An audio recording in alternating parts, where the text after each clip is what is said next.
Hey everybody, welcome back to History Student Reacts. Today we'll be watching Hannibal Part 3, Battle of Ticinus by HistoryMarche. So, last time we watched Hannibal's crossing of the Alps, one of his most impressive and memorable feats, even though it was so early in the Second Punic War. This time, I think we're going to get a full-out battle between the Carthaginians and the Romans. I'm excited to see that. If you guys end up enjoying this video, I'd appreciate it if you would check out the Patreon or channel memberships, both of which can be found down below, and both of which will give you access to exclusive reaction content, including exclusive Roman history reactions. Anyway, with that out of the way, let's jump right into this reaction.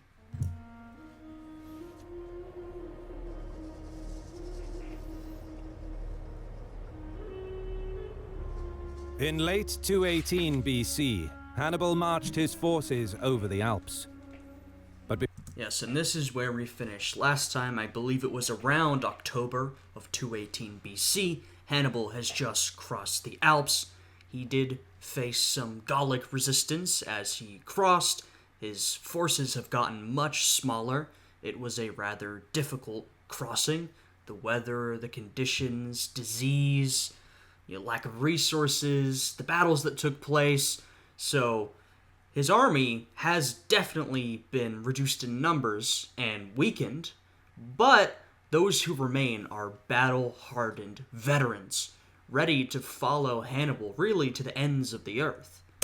Before he can confront the Romans, he first tackles his three immediate priorities. He resupplies and rests his exhausted men. There we go, and this is what I said last time.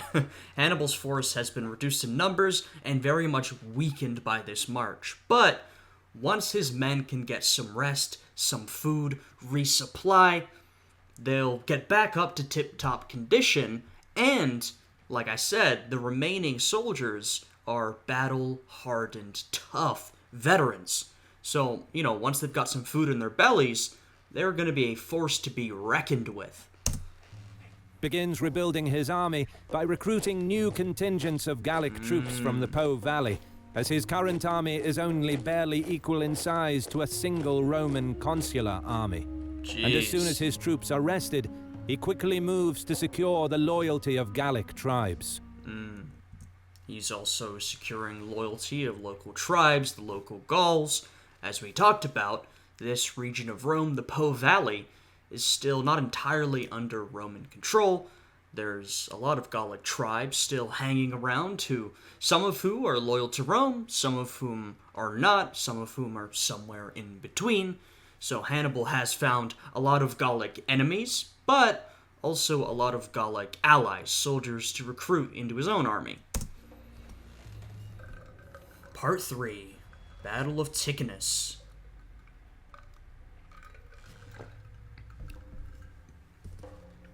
Aware that loyalty, or at least compliance, cannot be guaranteed by flattery and gifts alone, Hannibal asserts his authority by making an example of the Torini tribe, who resisted the Carthaginian advance. Yeah. After a 3-day siege, he orders his troops to storm the main town of the Torini. All of the inhabitants, men, women, and children, are massacred. Once again, and I've talked about this several times throughout this series and other Roman history / Carthaginian history that we've done, obviously this is extremely brutal. It's horrible, but it's pretty common for this period when you're fighting against foreign enemies, particularly Gauls. There are a lot of examples of this, such as Caesar's conquest campaigns in Gaul. Really, there was no mercy to be had. You would burn towns, take people as prisoners, commit massacres. This is just how it went during this time period. Extremely brutal, yes, but uncommon? No, certainly not. And of course, if we look at Hannibal's career up to this point, he began his career, basically, in Spain, the Iberian Peninsula, which is under the control of Carthage at this point. In fact, it's under the control of Carthage because Hannibal's father, Hamilcar, had conquered that territory. And so Hannibal likely has a lot of experience dealing with hostile tribes. This is something we think of the Romans doing, but of course at this point, Carthage is also an expanding empire. And Hannibal has been on the front lines of that expanding empire, so he has a lot of experience with this kind of thing. This calculated display of ruthlessness serves to show the Gallic tribes what is the price of hostility to the Carthaginian cause. Yeah.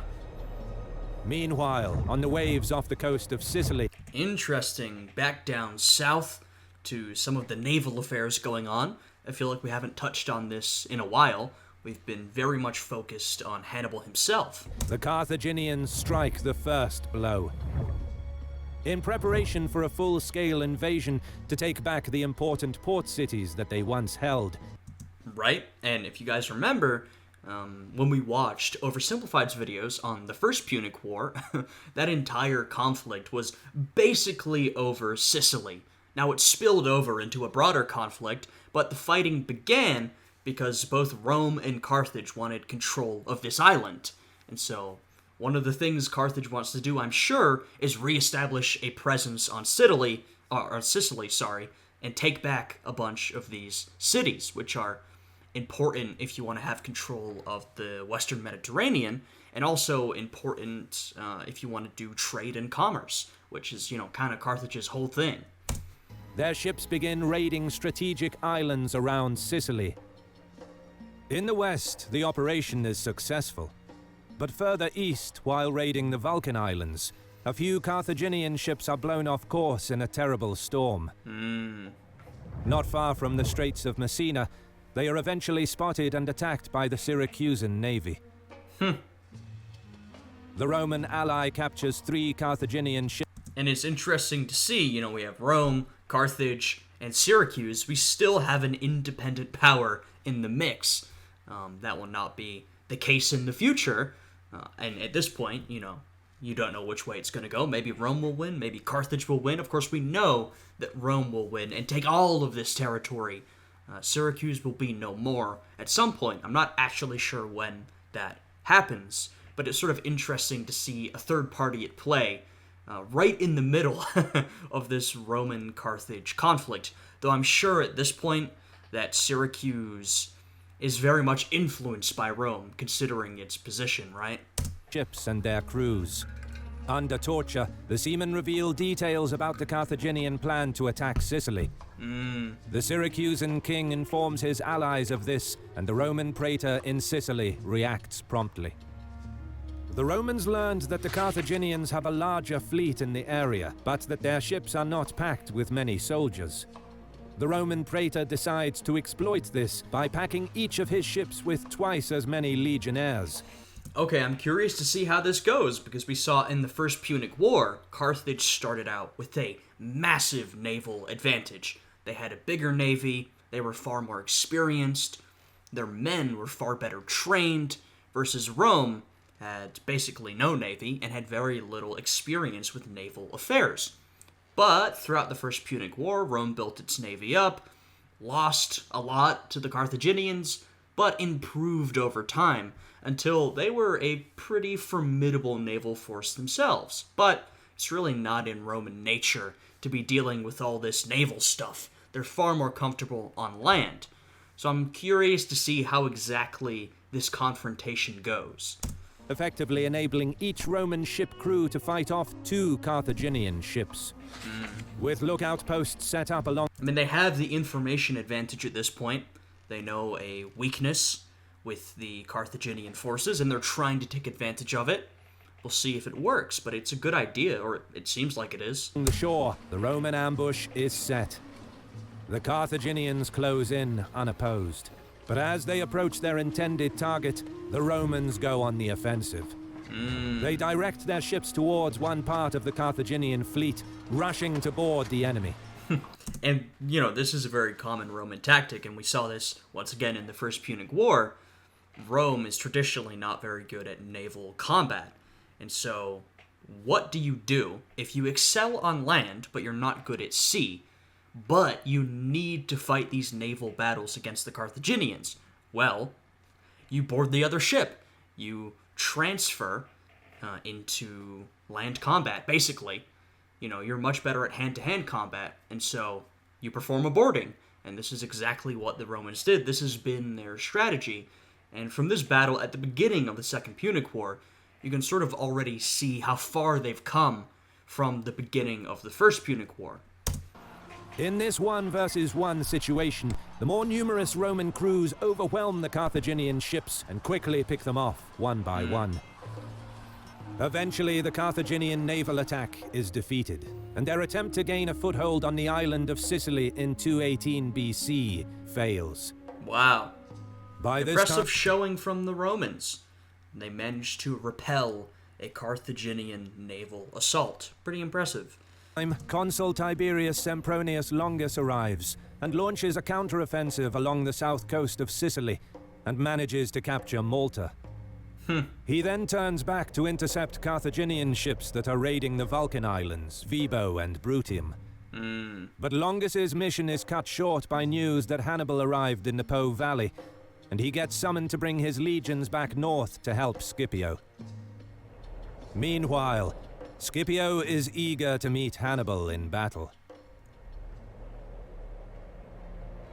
Alright, now we're leading up to a big, impressive battle, I presume. With his 17-year-old son at his side, also named Publius, who will later become known as Scipio Africanus.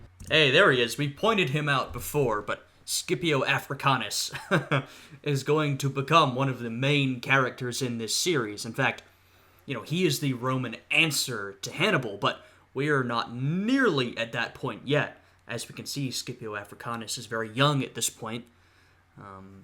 Not in a leadership position, or at least not a main leadership position. He's still learning, gaining experience. His time to lead will come later. Scipio crosses the river Po at Placentia and promptly continues west along the northern bank of the Po. Under his command are mostly less experienced troops, but Scipio is confident of defeating Hannibal. Okay. After all, in Scipio's view, he challenged Hannibal on the Rhone, and the Carthaginian general ran away. That's certainly a way of seeing it. I'm certain that Hannibal would have a different perspective. The Romans have confidence. They feel like they can take on Hannibal. The last time he ran away. Yeah, okay. I'd maybe be a little bit more cautious. Hannibal knows what he's doing. He doesn't necessarily run away. He's pretty intelligent at maneuvering around the enemy. He knows when to fight. He knows how to fight on his own terms. So, don't underestimate him. I would say that, but of course at this point, it's still relatively early in the Second Punic War, and what Hannibal's done already has been fairly impressive on an individual level, but he has not achieved his greatest, most impressive feats. So, I think that the Romans really don't know what he's capable of yet. So, it's pretty easy to underestimate someone who you don't know what he can do. He hasn't shown his full power level yet, you could put it that way. Hannibal, on the other hand, is quite surprised to learn that Scipio made it back to the Po Valley so quickly. He thinks that Scipio returned with his entire army, but he has no way of knowing that in fact Scipio's troops continued on to Iberia. Thinking that the Romans now have 2 whole armies in the Po Valley, the Carthaginian general fears that this force is now strong enough to deter Gallic tribes from joining him, and he wants a victory, fast. Okay. Hannibal knows that the Gallic tribes will not rally to his banner if he doesn't seem confident of defeating Rome. Not wasting any time, he marches his army downstream along the northern bank of the Po River to meet Scipio. Still unaware of each other's exact whereabouts, the 2 generals send scouting parties well ahead of their respective armies as they march towards each other. Each army's scouts soon report the enemy's presence, and both Hannibal and Scipio proceed with caution. Oh my, I'm excited to see how this goes. A great battle. Multiple great generals in the Po River Valley. If you fast forward a couple thousand years, you will have some of Napoleon's earliest campaigns in Italy in the Po River Valley. I wonder if he was thinking of Hannibal or Publius Scipio as he was campaigning around the area that they had campaigned around so long ago. The Romans built a pontoon bridge over the Ticinus River and set up camp on the western bank. Meanwhile, some 15 kilometers west, the Carthaginian column also stops and encamps for the night on the flat plain.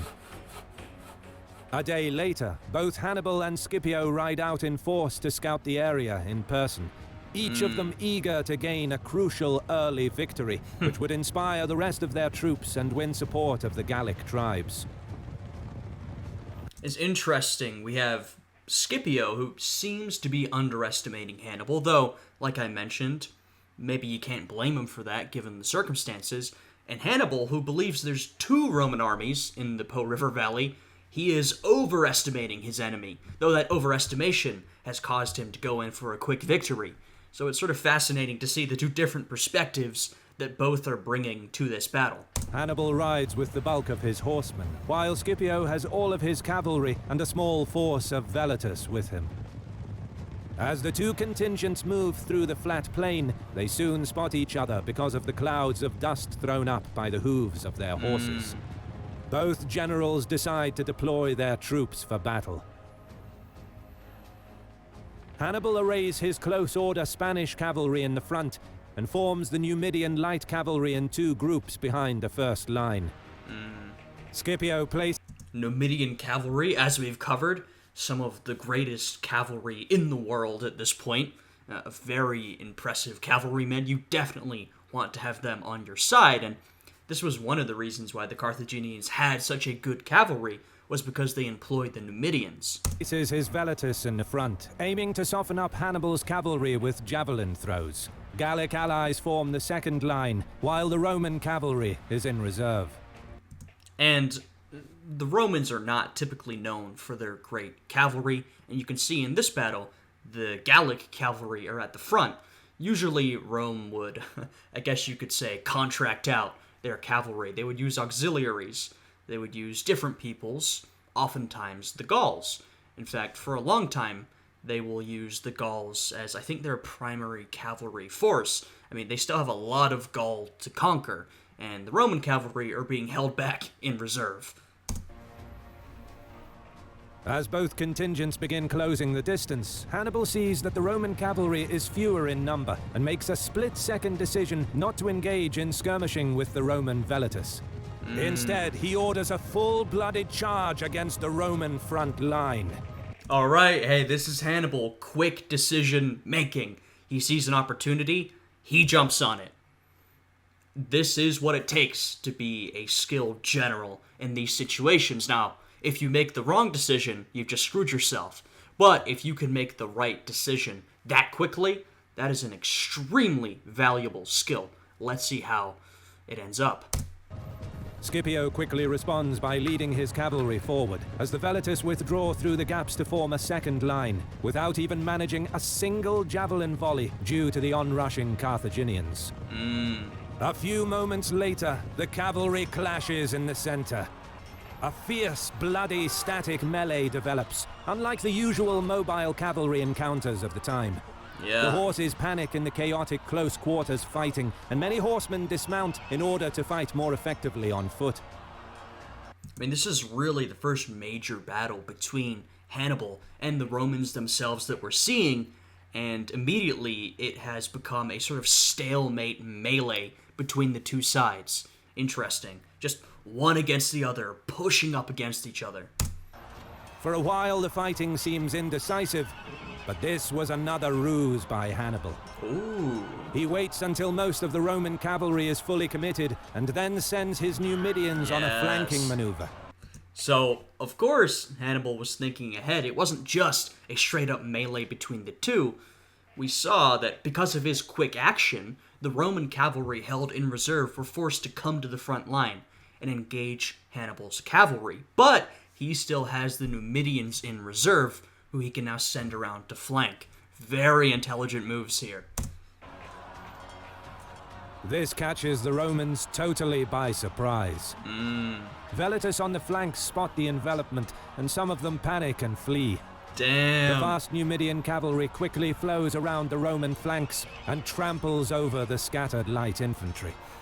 And then the noose begins to tighten around the Roman contingent. Wow. In the melee, Scipio is struck down from his horse. Carthaginian troops close in to finish off the wounded general, but at the final moment he is rescued. One early account... My goodness. I mean, look, there's a lot of impressive battles during this conflict. We think of Cannae, for example. But Ticinus, I'm not that familiar with. This is already a pretty stunning victory from Hannibal. Publius Scipio has been wounded, already in a really bad position. I don't know if he's going to fully escape or not. We have to see. Account of his rescue holds that a Ligurian slave saved the Roman consul. But the more popular version claims that his 17-year-old son Publius charged to rescue his father with a small group of Roman cavalry that clustered around the consul before retreating back towards the Roman camp. Yeah, and that would be the more popular story, because Scipio Africanus will become a very impressive historical figure, and when you have these famous historical figures, stories start popping up from their youth about, oh, well, he did this, and he did that, and a lot of them aren't true. In this case, it could have been Scipio Africanus that saved his father, could have been someone else, I don't know. But I did know that Scipio Africanus was involved in these early battles against Hannibal, these early campaigns in the Po River Valley. I just was not familiar with this battle in particular. As word of Hannibal's victory spreads, Gallic tribes send emissaries to pledge their support. Yep. But despite their promises... Yeah, we never doubted you. Hannibal is... I wouldn't say he's the big dog in the region. The Romans are still far more established, but he's just squared up with the Romans and won a pretty impressive early battle. So this is gonna get the Gauls of the region interested, even if they're still being a little cautious, right? They're still more familiar with Rome. Rome is still more established. I doubt they're all gonna suddenly trip over themselves to go over to Hannibal, but they might start talking to him a little bit more, send some emissaries, work out what's going on, maybe wait a little bit, see who gains the upper hand, and trust me, Hannibal's still got a lot to do. The Gauls deliver little in the way of reinforcements and supplies during this early stage of the war. No commitment. This forces Hannibal, whose army goes critically low on food in late 218 BC, to send a cavalry contingent to capture a Roman grain depot at Clastidium, guarded by a Roman garrison. Yeah, and of course, you know, it's worth remembering that Hannibal is still in hostile territory. Now, he has some friendly and neutral Gallic tribes, but they're not willing to put themselves on the line to help him out. So he still needs to secure resources. It's interesting to see him in this position. I always compare Hannibal to Caesar because I'm quite familiar with Caesar, but we can think of a lot of Caesar's campaigns in hostile Gallic territory without the supplies he needs, having to secure them, raid cities and villages to get them. You know, Hannibal's in a similar position until he can really get the tribes of the region to support him fully, or at least send him more resources. He's going to have to struggle to secure more resources to keep his army on their feet. Luckily for Hannibal, the garrison commander is from Brundisium in southern Italy, and when confronted he willingly surrenders the depot and, in return for 400 gold pieces, joins the Carthaginian ranks together with the entire garrison. Wow, not bad. These troops become the first of the Italian allies to defect and join Hannibal. Interesting. Meanwhile, the Roman army retreats to Placentia, where they plan to wait for Sempronius and his consular army. And, you know, with gaining some Italian allies is of course worth remembering that, you know, Rome begins with just Rome, the city. And over a very long period of time, hundreds and hundreds of years, it gradually expands throughout the Italian peninsula. There were a lot of different people groups in the Italian peninsula. I know today, particularly if you're not from the area, you'll just look at it and think, Italians. That's who's in Italy, right? But if we look back then, there are a lot of different groups. And, they've been brought under control of the Romans at this point, but some of them are more loyal than others, I'll put it that way. And I imagine there are some people throughout the Italian peninsula who, whether because of whichever ethnic group they belong to, or just their individual loyalty to Rome, or where they're from, or whatever, would be willing at some point to join up with the Carthaginians against the Romans. Now, that's not to say that the whole Italian peninsula was a bunch of groups who had no loyalty to Rome. No, at this point, a lot of these different Italians of different ethnic backgrounds, were pretty well integrated into Rome. A lot of them had a fair deal of loyalty to Rome, particularly, of course, as you get closer to Rome itself, but there are definitely outliers. Although the defeat at the river Ticinus is far from a major loss, it nevertheless reinforces Ticinus. That's not how I was pronouncing it. the apprehension with which the Romans would view Hannibal from now on, and it sets a psychological tone which would be felt in the much larger battles to come. Oh, yes. That is very true. Alright, so that is the end of part 3. I really enjoyed this one. We finally got some real action between the Romans and the Carthaginians. I've enjoyed the build-up that we've had in part 1, giving some of the background, in part 2, the crossing of the Alps, but to be honest, this is really what I was waiting for. Now we can get into the battles. I see next time is the Battle of the Trebia. We've done a video on that before, so we have some really exciting stuff coming up, and I can't wait to get to it. So if you guys are enjoying this series, if you enjoyed this video, please leave a like, subscribe. Once again, check out the Patreon or channel memberships, which give you access to exclusive reaction content. Anyway, with all of that done, I just want to say I hope you guys are having a good day today, and I will see you all again next time. Goodbye.